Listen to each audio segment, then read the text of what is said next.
Hi, my name is Celina. I work for Climate Work Centre and I co-convened a session here at the Better Futures Forum around nature and its role in achieving net zero, particularly around land use planning and its role in scaling up nature-based solutions to achieve our climate change targets.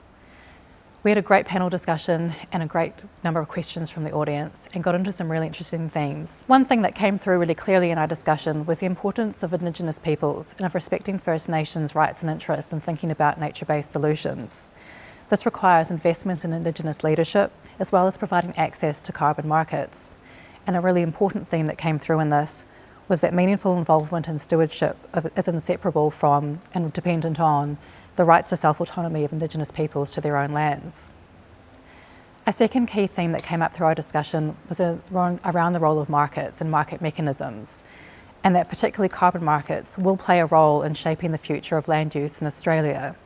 but that this needs to be managed very carefully to avoid perverse outcomes. An over-reliance on the markets was something that was cautioned against from international experience and from perspectives from those in the room. And there was a request to think about what kind of other policy mechanisms and other market mechanisms could be used to support and enact change to scale up nature-based solutions, including how we start to think about shifting from market tools as incentivisation and rather about creating the enabling conditions to tap into the intrinsic value that sits at the heart of many of the decisions that people make around land use. We also talked strongly about the co-benefits and of really building that into any kind of carbon markets to make sure that we're really thinking about nature and climate outcomes as one and the same. The third area that came up was that there really is a need for some cross-government action to strategise land use and its contribution to long-term low-emission strategies,